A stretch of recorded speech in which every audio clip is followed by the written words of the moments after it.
Doors closing. Fill material involved.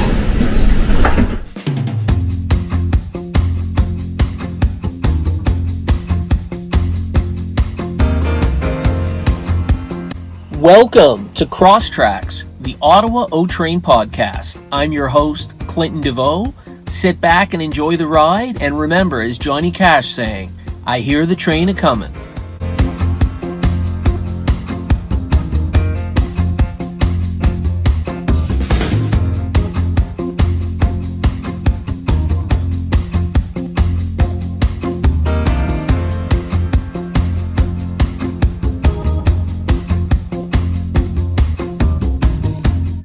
For episode 1, I have a special guest. It's Wyatt Sharpe, a well-known journalist across Canada. He's interviewed politicians at the federal, provincial, and municipal levels of government. And Wyatt is an interesting journalist because he is young, and he's heard that a lot from many people. But despite his age, I would argue that he's one of Canada's preeminent journalists. He's done a fantastic job. Wyatt, thank you for coming on the podcast. Pleasure to have you here. Thanks so much. It's great, and glad I was able to join you and make the time to do so, and looking forward to our conversation. And since this podcast is specifically about O-Train in Ottawa, but in a general sense, public rail transit across the country, I'm guessing at some point you're probably going to get an opportunity to interview the Ottawa Mayor, Jim Watson. Is that something that you're currently working on? We've had conversations in the past, not for my show, just chatting. We've stayed in touch a little bit, talking about issues, not necessarily through my show, but obviously if there's an issue that arises that I feel and that people seem to want his perspective on, then he would absolutely be someone who would perhaps hopefully come on my show again. How important is public rail transit when it comes to federal election campaigns, whether it's the Liberals or the Conservatives in opposition or the New Democrats or whoever? I think it would obviously, like any election campaign, depend on what party leaders, what various campaign teams are kind of hearing as to what issues are most important, what issues are most relevant to the people that they're trying to persuade to ultimately vote for them in a general election campaign. I mean, in the last campaign, you did hear a lot about transit, not necessarily the actual, reasons as to why transit is around, to get people from point A to point B. But for example, you would hear a lot about, things that you need to get on the train, for example, vaccinations, etc. Generally does seem to be something that on a political level, perhaps not as talked about, perhaps not as important to some people as other issues, but I would say it's one of those things and one of those issues where people don't necessarily realize how important it is until, say, they don't have access to it. And I know that the Ontario Minister of Transportation, Caroline Mulroney, she spent the last 4 years doing a number of important investments on public rail transit in Ottawa, for example, with the O-Train, in Toronto, in Hamilton, subways, LRTs, the whole works. Are you surprised at how the Ontario Progressive Conservatives have really embraced public rail transit?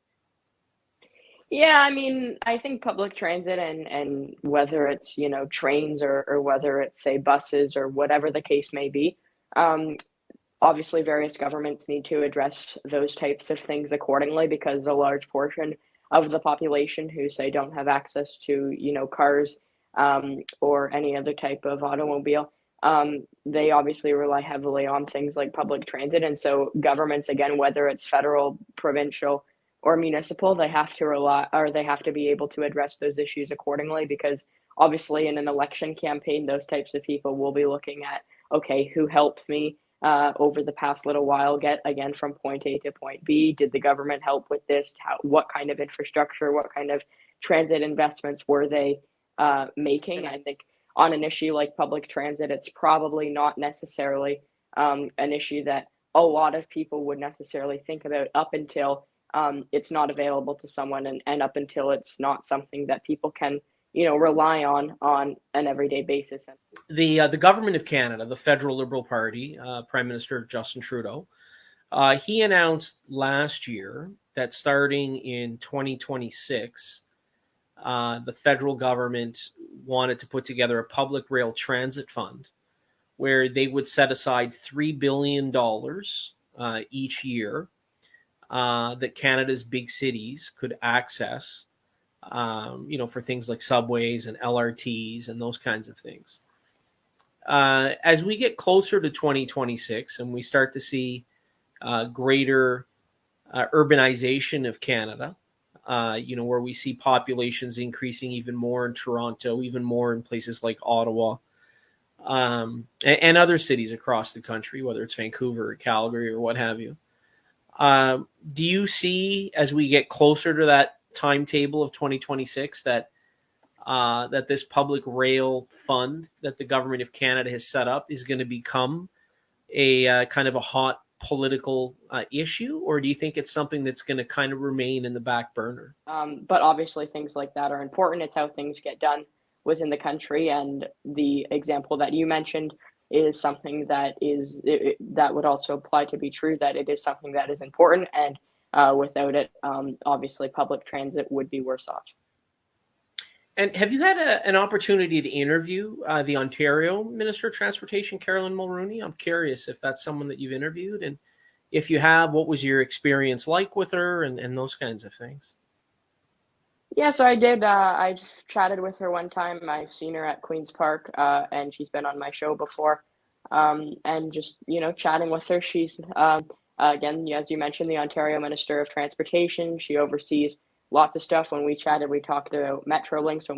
When we chatted, we talked a lot about, at the time it was in March of 2021, very much so. It was just before a stay-at-home order was declared, so very much so still in the very middle of the pandemic, when people were still very much concerned. I would say a lot more concerned then than now about the pandemic. Obviously, the pandemic is still here now, but back then, people, again, a lot more concerned. Vaccinations weren't as widespread and rolled out at that time, so people were looking at public transit and, Yeah, and before I wind this up, I think one of the important points around this discussion is that one of the great advantages to public rail transit is that if it helps you remove cars, from Canada's big cities, whether it's Toronto or Ottawa or Montreal, and if you can remove cars off the road, then often you can reduce climate changing emissions. You can reduce congestion, gridlock in cities.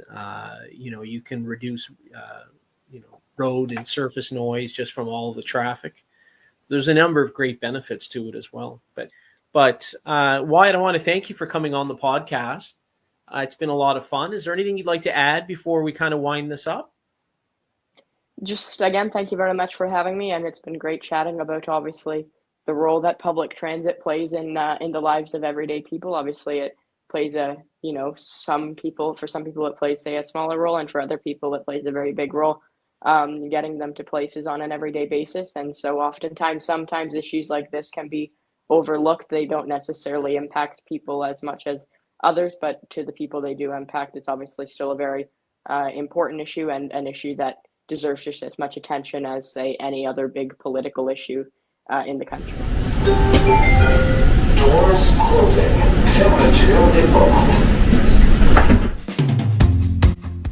Thank you for watching Crosstracks, the Ottawa O-Train podcast. I'm your host, Clinton DeVoe. Looking forward to chatting another time. And remember, as Johnny Cash sang, I hear the train a-comin'.